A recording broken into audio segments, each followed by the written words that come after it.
Assalamualaikum warahmatullahi wabarakatuh.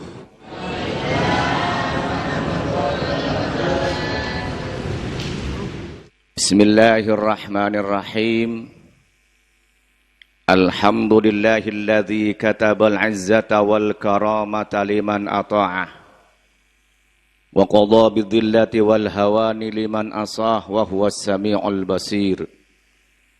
Wassalatu wassalamu ala ashrafil anbiya'i wal mursalin Sayyidina wa habibina wa syafi'ina wa maulana Muhammadin wa ala alihi wa ashabihil mukramin amma ba'd.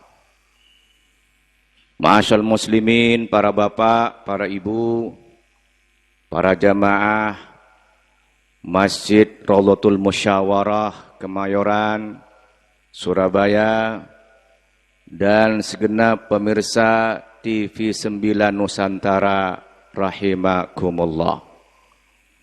Alhamdulillah, setelah libur hari raya dan puasa kita bertemu kembali. Alhamdulillah. Gimana, sehat semua Bu? Bapak-bapak sehat semua nggih? Sampun puasa semuanya? Sampun hari raya semuanya? Alhamdulillah. Semoga ibadah kita diterima oleh Allah, puasa kita diterima oleh Allah, dan juga semoga kita nanti dapat sampai bulan Ramadan yang akan datang. Amin ya rabbal, amin ya rabbal. Para bapak, para ibu, para jamaah rahimakumullah. Di bulan Syawal ini alhamdulillah kita memulai kegiatan kembali. Nggih napa nggih? Nggih napa nggih? Yang kerja sudah mulai kerja lagi, yang belajar sudah masuk belajar lagi. Nggih. Yang mau meneruskan cita-citanya diteruskan lagi, yang ngaji juga ngaji lagi. Alhamdulillah. Alhamdulillah. Nah, semoga segala apa yang kita usahakan dimudahkan oleh Allah. Semoga lancar semuanya, amin. Sukses semuanya, amin. Barokah semuanya, amin ya rabbal. Para bapak, para ibu, barokah. Kita selalu minta barokah. Nggih napa nggih? Napa niku barokah?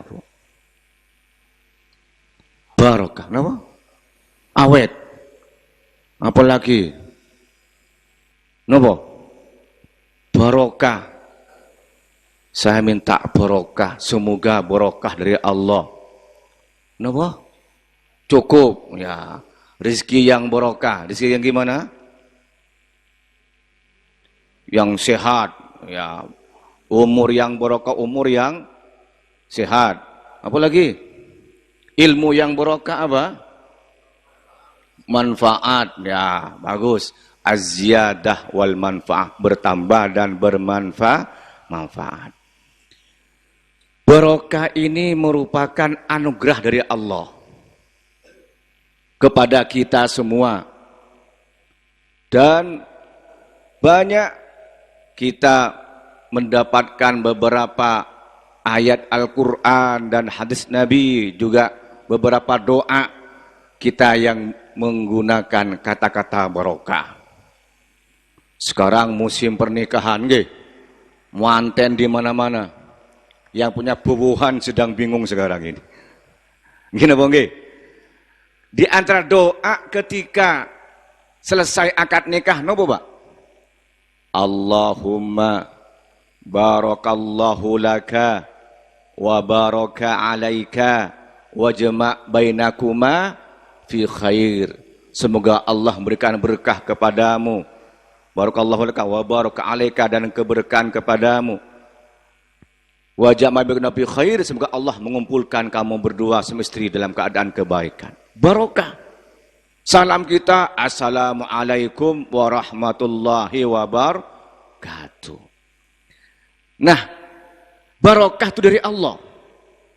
Yang artinya kalau oleh Allah diberikan keberkahan, maka apa yang kita miliki akan bertambah, akan bermanfaat, akan menjadikan kebaikan untuk kita. Rizki yang barokah bertambah dan bermanfaat, alhamdulillah. Ilmu yang barokah bertambah dan bermanfaat, menyenangkan orang, memudahkan orang, alhamdulillah. Keluarga yang barokah, yang tenang, tentram, adem, ayem, walaupun belanja agak-agak kurang, Bu. Gini apa nggih, Bu? Barokah niku. Nah, sekarang bolehkah kemudian minta barokah melalui media-media lain? Umpamanya minta barokah dengan satu tempat, minta barokah dengan satu media, minta barokah dengan seseorang. Boleh enggak melalui itu? Nah, di sini kita kadang-kadang menemukan di sebagian masyarakat datang ke kiai minta barokah, datang ke kuburan aulia minta barokah, datang ke setempat mohon barokah. Angsal napa mboten? Angsal napa mboten? Tergantung niat dan caranya. Tergantung nopo? Niat dan cara. Kalau minta barokah itu meyakini dia yang berikan keberkahan, tidak boleh. Karena al-barakatu minallah, keberkahan itu dari Allah Subhanahu wa ta'ala. Kiai kalau nyuwun barokah jenengan kiai. Yakin kiai yang berikan barokah kepada dirinya? Enggak benar. Tapi kalau yakin Allah yang berikan keberkahan melalui kesolehan ulama, melalui ilmu ulama, tapi yakin Allah yang berikan keberkahan, boten nopo-nopo.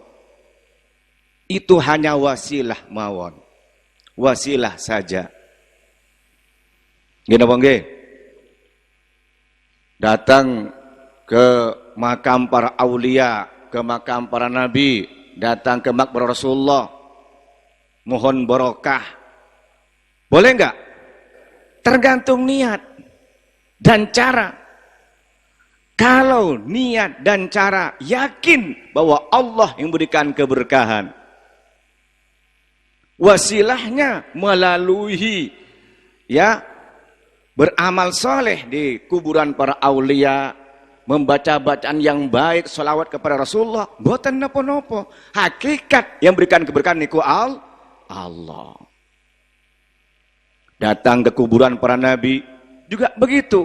Asalkan yakin yang berikan keberkahan niku Allah, bukan kepada yang lain.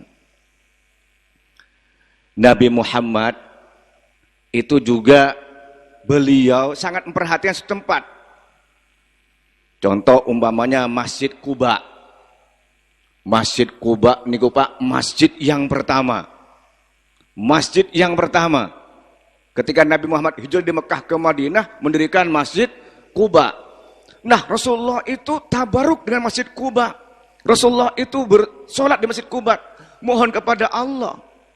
Dalam sebuah hadis sahih Bukhari, Ibnu Umar radhiyallahu anhu maqal, kana nabiyyu sallallahu alaihi wasallam ya'ti Quba'a kulla sabtin masyian aw rakiban.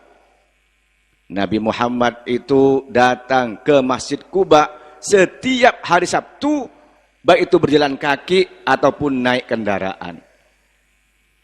Karena itu keutamaan Masjid Quba. Bahkan kalau jenengan umroh dari hotel, wudhu dengan bagus, berangkat ke Masjid Quba, lalu sholat 2 rakaat, pahalanya seperti pahala umroh. Ini yang artinya bahwa Nabi Muhammad juga menghormati satu tempat, mohon barokah dari Allah Subhanahu wa ta'ala. Nah, juga tabarruk dengan asarin Nabi, bekas Nabi. Boleh enggak? Boleh enggak? Jenengan sakit datang ke kiai, oleh kiai dikasih air, diminum, setelah didoakan. Boleh enggak? Boleh enggak? Tergantung niatnya. Kalau niatnya, keyakinannya itu air yang memberikan pengaruh, boten angsal. Boten angsal. Tapi kalau keyakinannya, niatnya itu hanya wasilah, hakikat yang menyembuhkan itu Allah, boten nopo-nopo. Itu tabarrukan bidu'ail ulama wassalihin melalui media air itu. Tergantung niatnya. Maka tidak bisa diklaim, oh, ini syirik, ini salah, buatan niat dan cara. Pernah ada sahabat datang ke Nabi Muhammad, Rasul, saya ini sakit Rasul, minta tunggu jenengan Rasul. Rasulullah ambil air. Kemudian air itu dibacakan Fatihah, ditiup, monggo diminum. Diminum oleh sahabat yang minta itu. Setelah diminum dengan izin Allah, sembuh penyakitnya. Dengan izin Allah, sembuh penyakitnya. Barokahnya minum air yang didoakan oleh Rasulullah melalui surah Al-Fatihah.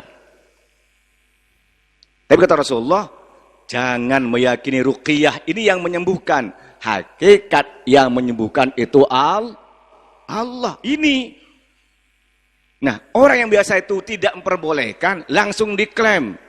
Pokoknya yang minta air, pasti syirik, pasti minta ke orang itu. Tidak mesti. Tergantung niat dan caranya. Gini apa nggih? Gini apa nggih? Sama juga orang ke masjid. Insya Allah husnudzon kita orang ke masjid pasti niat sholat, niat ibadah. Gini apa nggih? Ada enggak yang ke masjid niat gosok sandal? Ada enggak? Ada. Mana orangnya? Ada enggak yang ke masjid itu hanya cuma untuk tempat tidur-tiduran? Hotel bintang 9. Nah, kita jangan sampai suudzon kepada orang atau husnuzon kepada orang, tergantung. Ya, orang minta air ke Rasulullah. Ya kita lihat niatnya karena Allah, oleh Rasulullah didoakan sembuh. Itu namanya itu tabarruk bilma dengan air yang didoakan oleh Rasulullah sallallahu alaihi wasallam. Bahkan tabarruk itu dengan apa? Dengan baju Rasulullah. Ini hadis dari Imam Ahmad bin Hanbal. Ketemu nggih? Apa nggih? Mohon barokah katanya. Iya. Layang nggih? Nggih. Coba itu dari Imam Ahmad bin Hanbal.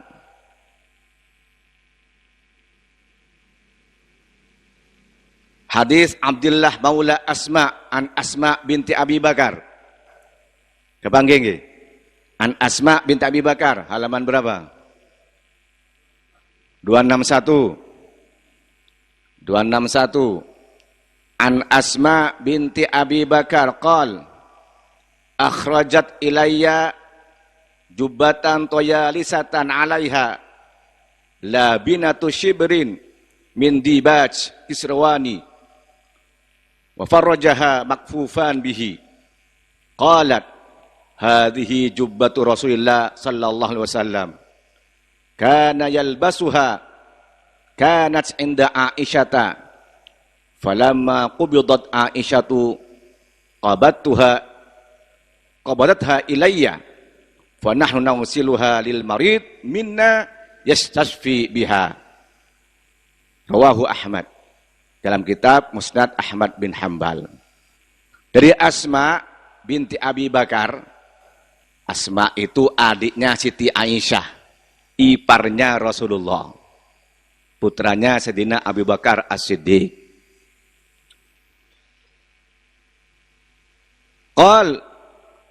Dari Maula, dari budaknya Asma binti Abi Bakar. Berkata Maula Asma, akhrajat ilayah, mengeluarkan kepadaku. Siapa? Asma, tuannya itu. jubbatan toyalisatan alaiha labinatu syabrin min dibat kisrawani.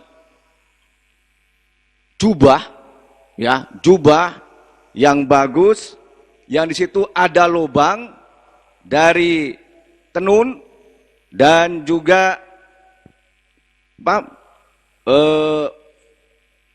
wa farjaha makfufani, dan dibelah menjadi dua belah. Qalat, berkata siapa? Asma, kata Maula, hadhihi jubbatu Rasulillah, ini adalah jubahnya Rasulullah. Kana yalbasuha, Rasulullah itu memakai jubah ini. Kanat inda Aisyah, jubah ini dipegang oleh Siti Aisyah. Falamma qubidat Aisyah, setelah Aisyah itu wafat, qabadatha ilayya, kemudian Siti Aisyah itu memberikan kepada saya, suruh pegang. Fanahnu nausiluha, ini yang mahalus syahidnya. Fanahnu nausiluha, maka kami membasuhnya jubah itu lil marid, untuk orang yang sakit, minna, di antara kami, yastashfi biha, yang mengharapkan kesembuhan, biha, dengan barokah dari baju Rasulullah itu, dari jubah itu. Hadis riwayat Imam Ahmad. Jadi pembantunya Asma itu cerita, saya dahulu itu oleh Asma, tuan saya Asma binti Abi Bakar, dikasih jubah, ya, dikeluarkan satu jubah, yaitu jubah Rasulullah. Dan jubah itu sebenarnya itu dipegang oleh Siti Aisyah, mbaknya.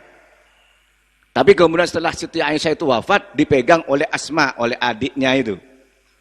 Nah, kata Asma binti Abi Bakar, setiap ada orang sakit datang ke saya celupkan jubah itu ke air, air disuruh minum ke orang yang sakit, dengan izin Allah sembuh. Dengan izin Allah sembuh. Fanahnu nagsiluha lil maridi minna yastashfi biha, maka kami membasuhkan jubah itu untuk orang sakit, yastashfi biha, dengan mengharapkan kesembuhan, barokah dari jubah itu. Kira-kira Asma binti Abi Bakar syirik enggak kira-kira? Syirik enggak? Yang nyelupkan jubah diberikan ke orang yang sakit supaya sembuh, syirik enggak? Enggak syirik. Kenapa? Beliau tahu, tidak yakin jubah ini yang akan menyembuhkan. Hakikat yang menyembuhkan itu Allah. Wasilahnya wasilah jubah, tabarukan, mohon barokah dari jubahnya Rasulullah. Ini tabaruk ini. Yakin Allah yang menyembuhkan. Wasilahnya wasilah jubahnya Rasulullah. Kenapa jubah Rasulullah? Karena keutamaan Rasulullah. Karena fadilah Rasulullah. Dengan meyakini Rasulullah yang menyembuhkan, dengan meyakini jubah yang menyembuhkan, hakikat yang menyembuhkan siapa? Allahus syafi, Allahul kafi. Fa idza maridtu fahuwa yashfin. Kalau aku sakit, Allah yang menyembuhkan. Wasilah penyembuhannya bisa medis, bisa non medis. Ini namanya tabaruk, mohon barokah, ngalap berkah menurut kita. Jadi jangan langsung dituduh, wah itu yang minum dari cuciannya mesti syirik. Belum bisa dipastikan. Niatnya apa, tujuannya apa, caranya apa. Dulu Rasulullah itu pernah berwudu, tetesan wudunya itu banyak yang kemudian rebutan untuk minum sisa tetesan wudu Rasulullah. Tabarrukan biwudu'ir Rasul, mohon barokah dengan air wudu Rasulullah sallallahu alaihi wasallam. Jadi itu tabarruk namanya, itu mohon barokah. Baik itu lijalbil khair atau lidaf'i syarr, untuk memudahkan mendatangkan kebaikan atau untuk menolak kejelekan. Itu barokah. Jadi barokah itu, minta barokah itu berbuat sesuatu yang bisa mendatangkan kebaikan dan juga menghilangkan kejelekan. Dibela Rasulullah. Nah, ini penyakit bisa sembuh. Maka kita yakin kalau yang menyembuhkan siapa? Yang menyembuhkan siapa? Allah. Kemudian dia punya keyakinan, sudah Allah yang menyembuhkan. Saya tidak mau ke dokter. Kalau saya sakit, sudah tawakal kepada Allah, wis, yo mate. Napa? Malah itu nggak boleh, itu namanya itu jabariyah. Nggak boleh. Kata Rasulullah, fa inna likulli da'in dawa fatadawaw illal maut. Setiap penyakit itu ada obatnya, maka berobatlah kecuali mati. Jadi berobat itu temannya wasilah, tabarruk dengan obat itu, tapi hakikat yang menyembuhkan siapa? Allah. Nah, metode penyembuhan itu ada yang medis, ada yang non medis. Yang medis itu melalui ilmu kedokteran. Oh, kalau obat ini setelah diteliti melalui ilmu kedokteran, seperti dahulu itu Ibnu Sina punya kitab Asy-Syifa. Beliau itu punya buku, kitab rujukan tentang kedokteran. Obat ini, manfaatnya ini, tumbuh-tumbuhan ini menyembuhkan ini. Kalau kulit manggis bisa menyembuhkan hipertensi, menyembuhkan kencing manis. Itu mulai penelitian yang oleh para ulama, oleh para ahli, kemudian dirumuskan menjadi ilmu kedokteran. Medis. Wasilahnya tabarruk melalui obat yang sifatnya medis. Hakikat yang menyembuhkan siapa? Hakikat yang menyembuhkan siapa? Allah. Apakah pasti kalau minum obat A kemudian diminum pasti sembuh? Belum tentu. Kalau pasti sembuh, dokter nggak mati, Pak. Dokter nggak mati. Dokter ada yang sakit nggak? Dokter ada yang mati nggak? Sudah tahu obatnya, kok masih mati, kok masih sakit? Karena hakikat yang menyembuhkan itu Allah. Itu yang pengobatan melalui medis. Jadi orang yang berobat ke dokter, tergantung niatnya. Kalau dia yakin dokter yang menyembuhkan, syirik dengan dokter dia. Kalau yakin lo ya hakiki, bukan majazi. Wis pokoknya aku nih dokter iku. Apalagi diobati, dipegang sudah sembuh. Saking yakinnya. Kalau ini hakiki, bisa syirik dengan dokter itu. Tapi kalau itu majazi hanya sebagai kata kiasan, saking mantapnya, ya nggak apa-apa. Tetap yakin bahwa yang menyembuhkan Allah. Cuma wasilah dokter ini sangat punya pengalaman dan pengaruh kepada saya, belum diobati, dipegang sudah sembuh. Ya itu hanya majazi, bukan nopo-nopo. Ada Pak yang seperti itu. Itu yang medis. Jadi tergantung keyakinannya. Tidak langsung kita tuduh, enggak. Sangat tergantung kepada keyakinan dan cara. Juga ada pengobatan non medis. Pengobatan non medis itu pengobatan melalui yang bukan ilmu kedokteran. Bisa melalui doa. Ya, bisa melalui apa? Doa. Ya. Datang sampean sakit, diusap kepalanya, langsung hilang kepalanya, Pak. Karena hilang sakit kepalanya, Pak. Nah, loh iya, barokah. Barokah. Nah, doa bisa melalui wasilah, media.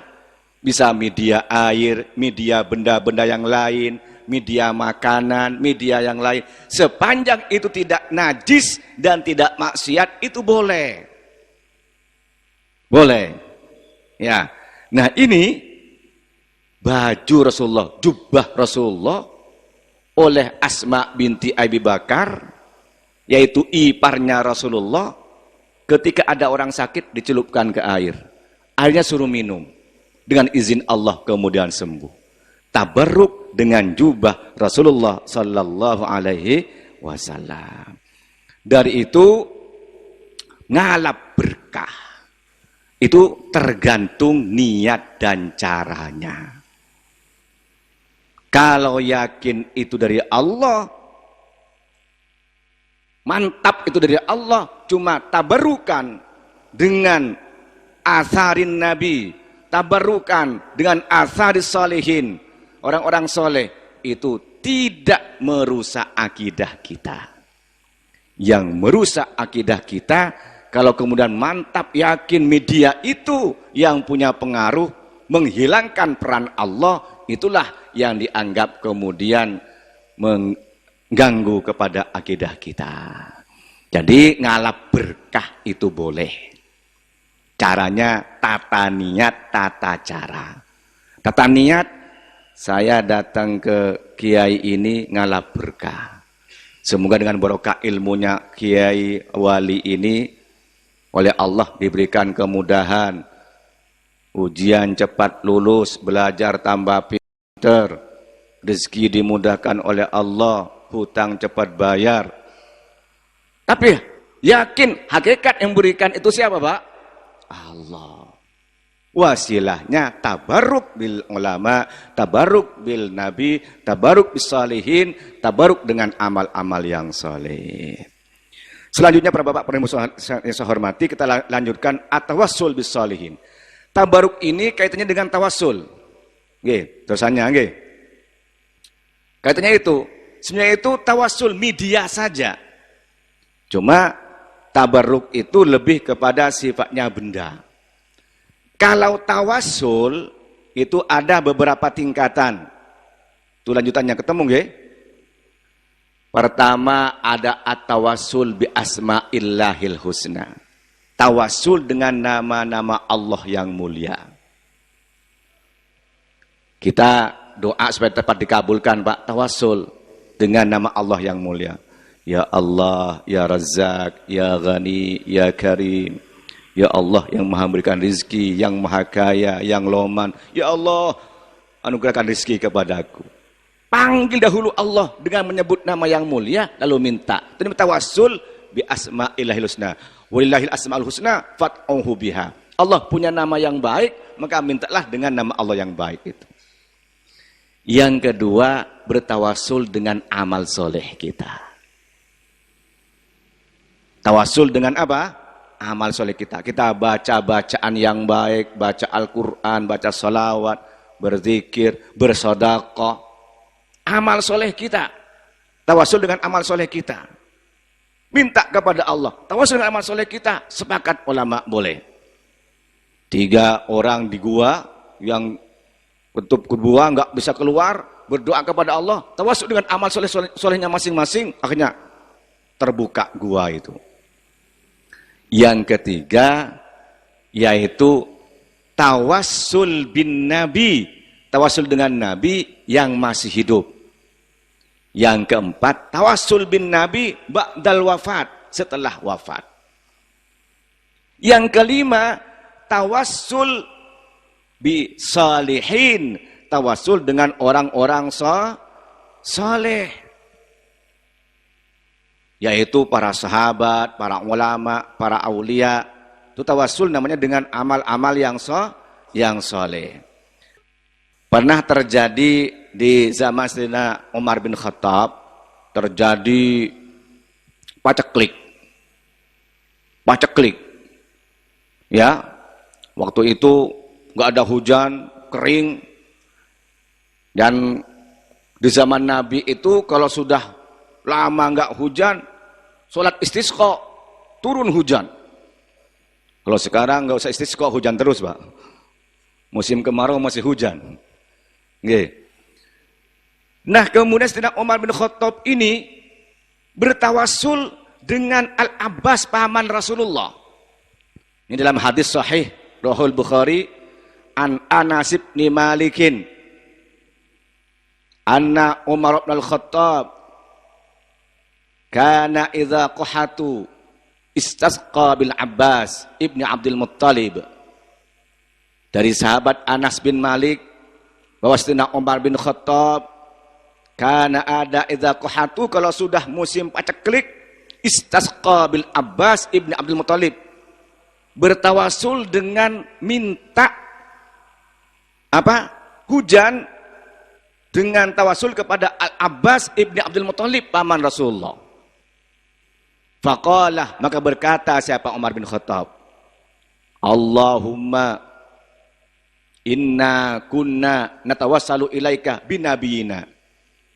Allahumma ya Allah, inna sunya kami, kunna ada kami, natawassalu ilaika, bertawasul kami ya Allah, ilaika kepadamu, binabiyina, dengan nabi kami.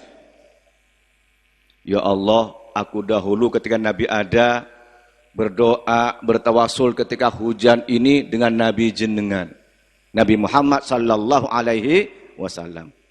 Fatasqina, kemudian dengan tawasul kepada nabi, jenengan ngasih hujan. Jenengan ngasih hujan ya Allah. Wa inna natawassalu ilaika bi amin nabiyina fasqina. Nah, nabi sudah wafat ya Allah. Maka sekarang kami bertawasul ilaika kepadamu ya Allah, bi amin nabiyina, dengan paman nabi kita. Dengan paman nabi kita. Fasqina, maka anugerahkan hujan kepada kami ya Allah. Qala qaisqaun, maka dengan doanya Sayyidina Umar itu yang bertawasul dengan Al-Abbas amun Nabi, kemudian diturunkan hujan. Hadis sahih riwayat Bukhari. Hadis sahih riwayat Bukhari. Jadi Sayyidina Umar bin Khattab bertawasul kepada Al-Abbas, paman Nabi. Paman Nabi itu bukan Nabi, termasuk orang-orang saleh minas sahabat. Apakah Sayyidina Umar dianggap syirik karena bertawasul dengan Al-Abbas? Syirik enggak? Ya tidak. Wong beliau yang dijamin masuk surga. Yang dijamin masuk surga. Asalkan ditata niatnya dan ditata caranya. Apa niatnya? Tetap minta kepada Allahus Samad. Allah tempat meminta. Caranya, ya jangan cara yang maksiat, cara yang diridhoi oleh Allah. Nah, di sini coba lihat. Ya. Sayyidina Umar bin Khattab berdoa, Allahumma inna kunna natawassul ilaika binabina fatasqina. Ya Allah, kami dahulu bertawasul dengan Nabi jenengan, Nabi Muhammad, kemudian jenengan itu menghujani kami. Wa inna natawassalu ilaika bi ammi nabiyina fasqina. Ya Allah, sekarang kami bertawasul dengan paman Nabi kami, paman Nabi Muhammad, ya Allah, Al-Abbas bin Abdul Muttalib, fasqina, tolong hujankan kami ya Allah. Tolong turunkan hujan untuk kami ya Allah.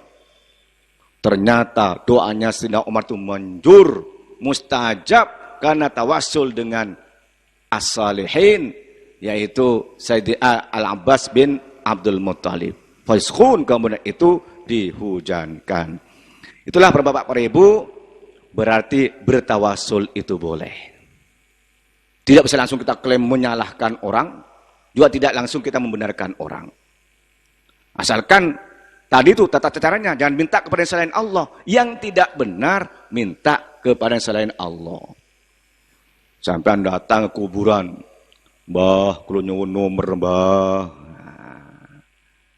Nah, itu enggak boleh. Ya. Mbah, kalau nyuwun cepat dapat jodoh, Mbah. Itu yang enggak boleh. Tapi sampean datang ke kuburan Sunan Ampel, ke Sunan Giri, Sunan Bonang, orang-orang soleh yang lain datang ke Nabi Muhammad, kuburan Nabi Muhammad di Madinah. Kita baca Al-Fatihah, baca Al-Quran, baca zikir, baca sholawat, berdoa kepada Allah. Ya Allah, semoga dengan barokah amal soleh kami, mendoakan kepada para almarhumin, kepada para ulama, pada salihin. Ya Allah, kabulkanlah doa kami ya Allah. Tetap minta kepada siapa? Minta kepada siapa? Allah. Nah ini, tapi kadang-kadang ada yang menuduh, wah itu, datang kuburan itu, minta ke kuburan. Nah itu berarti suudzon dengan orang. Enggak boleh suudzon, Pak. Enggak boleh suudzon. Harus yakin, jelas, kira-kira dia apa. Mantap. Bukan hanya diperkirakan saja. Itulah para bapak para ibu, kita menilai perilaku seorang tidak langsung ke secara dohir saja. Makanya mari kita kembangkan husnudzon. Apalagi ini sudah bulan Ramadan, ya. Kita bersihkan hati, hilangkan suudzon, buruk sangka antar kita. Sudahlah sama muslim kita bina ukhuwah Islamiyah. Nggih napa nggih? Soal khilaf itu pasti ada sampai kiamat tidak akan selesai. Mari kita kerjakan apa yang diyakini, tapi toleransi yang lain yang punya keyakinan lain. Jangan gampang-gampang menuduh orang itu syirik, kafir, murtad, naudzubillah. Kalau ucapan tuduhan itu dituduhkan kepada orang yang dituduh tidak kafir, tidak syirik, maka tuduhan itu kembali kepada orang itu. Kembali kepada orang itu. Makanya hati-hati. Kita jangan sampai gampang-gampang untuk membuat tuduhan kepada orang lain. Bapak yang saya hormati, dengan demikian tabarruk ngalap berkah itu boleh. Dengan syarat niatnya benar, tetap meyakini yang berikan itu berkah hanya Allah melalui orang-orang atau media atau sesuatu yang diizinkan oleh Allah Subhanahu wa taala. Yang kedua, bertawasul itu juga boleh asalkan meyakini yang memberikan itu Allah, yang menerima doa itu Allah. Cuma wasilah yang diizinkan itu oleh Allah Subhanahu wa taala. Monggo kalau ada pertanyaan, monggo. Para bapak, para ibu saya hormati. Monggo kalau ada pertanyaan, monggo. Para bapak, para ibu saya hormati. Assalamualaikum warahmatullahi wabarakatuh. Waalaikumsalam warahmatullahi wabarakatuh. Yang saya ketahui ini sering terjadi orang datang kepada Bapak Dukun atau para normal. Yaitu hukumnya bagaimana Ustadz? Ini bukan hanya di Jawa Timur, hampir seluruh Indonesia. Itu kadang-kadang minta ini, minta itu. Apakah itu termasuk syirik atau bagaimana itu Ustaz? Ya, bagus. Bagus. Man atakahinan fasaddaqahu faqad kafar. Rawahu Muslim. Barang siapa yang datang ke dukun dan yakin kepada dukun itu berbuat kekafiran. Lalu siapa dukun itu? Dukun itu orang yang bisa berbuat sesuatu yang di luar kebiasaan manusia dengan cara bersekutu kepada Allah, menyekutukan Allah dan minta kepada yang selain Allah. Itu dukun atau tukang sihir. Jelas syirik kafir kalau minta ke dukun. Mbah, kalau nyuwun nomor mbah, atau biar ingin naik pangkat datang ke dukun. Dengan cara dukun itu minta kepada yang selain Allah, bersekutu dengan setan. Itu dukun. Tidak boleh. Ada mbah dukun, mengobati pasiennya, nggak boleh itu. Nah, orang dohir, orang awam itu kadang-kadang tidak dapat membedakan antara dukun dengan tabib atau dukun dengan ulama, orang soleh. Pokoknya yang bisa bantu orang dukun, nggak tentu. Karena itu termasuk amrun khariqun lil adah. Sesuatu di luar kejadian manusia yang dianugerahkan oleh Allah. Kalau kepada Nabi nama itu mukjizat. Mukjizat. Kalau kepada orang wali namanya itu karomah, keramat. Kalau kepada orang soleh namanya itu maunah. Mukjizat, karomah, maunah bagus. Ulama, orang soleh, ahli zikir didatangi, Bah, Yai, kula nyuwun petulung jenengan supaya saya ini musibah saya oleh Allah, dengan izin Allah dihindarkan dari musibah ini. Oleh Yai itu dengan berdoa kepada Allah, lalu kemudian mohon kepada Allah, didoakan orang itu. Itu bukan dukun. Bukan dukun, itu maunah. Kalau wali karomah, kalau nabi mukjizat. Nah, yang keempat itu yaitu sihir atau istidraj. Itu yang nggak boleh.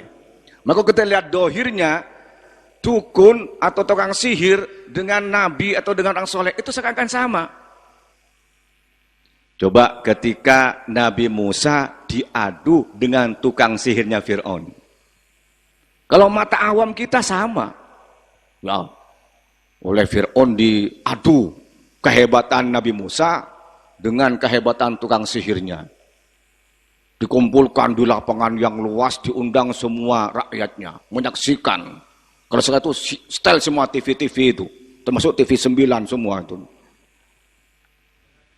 Morelis siaran langsung. Kumpul semua, kata Nabi Musa, ayo siapa yang mau memulai? Saya yang melempar atau Anda yang melempar? Kata tukang sihir, saya, dia yakin bahwa menang. Dia lempar tali menjadi ular. Tampar jadi ular. Besar, yang akan menggigit orang itu. Nabi Musa, gimana caranya? Oleh Allah, fa'alki asaka. Musa, lemparkan juga tongkatmu itu. Dilemparkan tongkatnya Nabi Musa, berubah juga jadi ular. Talqaf yang dapat memakan ular-ular itu. Itu kalau lihat dohirnya, Pak, sama kan?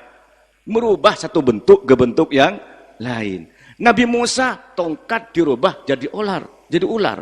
Tukang sihir tali dirubah jadi ular. Lihat dohir, ya podo ular. Tapi yang bedakan siapa yang mengerjakan, bagaimana cara mengerjakan. Ini yang menyangkut hukum. Yang dikerjakan Nabi Musa itu mukjizat dari Allah. Yang dikerjakan oleh tukang sihir, itu sihir dengan cara bersekutu dengan setan, mengingkari Allah. Itulah yang yakin dengan tukang sihir, termasuk syirik kafir, tapi kalau yakin dengan mukjizat, karomah atau maunah, termasuk yang diperbolehkan. Nah sekarang juga begitu di masyarakat, kadang itu orang pintar. Itu lihat, kalau orangnya itu ahli ibadah, ahli zikir, ahli salat, tidak dikenal bermaksiat, itu yakin minimal itu maunah. Tapi kalau sudah potongannya nggak pernah sholat, nggak pernah ibadah, billah, wis gak usah itu. Jelas lagi? Karena hati-hati sekarang ini seperti itu. Kadang-kadang cinta ditolak, dukun bertindak. Nggih, monggo silakan. Nggih, monggo mboten napa. Assalamualaikum warahmatullahi wabarakatuh. Waalaikumsalam. Kadang kita ke kiai dikasih seperti pegangan huruf Arab pego gitu ya, atau potongan ayat Quran gitu ya, asma gitu ya. Itu dikategorikan syirik apa enggak ya? Tergantung lagi. Tergantung kepada apa? Tergantung kepada apa? Gantungan. Nggak tergantung kepada yakin dan caranya. Terutama itu tamimah, at-tamaim. Di zaman jahiliyah itu apa? Tamaim seperti itu, jimat, gantungan, pegangan, itu juga ada. Nah, para sahabat itu bertanya, Rasul, saya ini sudah punya keahlian memberikan jimat-jimat ini Rasul gimana? Boleh. Kata Rasulullah, la ba'sa malam yakun fihi syirkun. Enggak apa-apa sepanjang itu tidak ada unsur kesyirikan. Boleh. Apa kesyirikan itu? Ya niatnya tidak syirik, tetap itu meyakini Allah yang memberikan, itu cuma wasilah. Juga medianya yang ditulis itu ayat-ayat Al-Quran, yang dibaca itu ayat-ayat Al-Quran, tidak mengandung syirik, itu boleh. Yang tidak boleh, kalau di dalam isinya ono coroko, atau hal-hal yang situ ngundang-ngundang setan. Jadi tidak semua kemudian jimat itu pasti salah, ya. Kemudian pengobatan alternatif tidak mesti salah, tergantung cara dan niatnya. Karena di zaman Rasulullah sudah ada. Rasulullah pernah mengerjakan hal itu, sahabat juga mengerjakan hal itu. Maka pegangan seperti itu tergantung. Kalau itu memang ayat Al-Quran, tabarukan dengan ayat Al-Quran ini, meyakini Allah yang memberikan, tidak apa-apa, boleh saja, tidak mengandung kesyirikan. Dan itu mudah-mudahan hati kita oleh Allah diberikan kebersihan oleh Allah, terhindar dari syirik semuanya, dan kita lurus dan tidak gampang untuk menuduh orang-orang itu syirik dan kafir. Yang kita menjadi hamba Allah yang muttaqin dan husnul khatimah.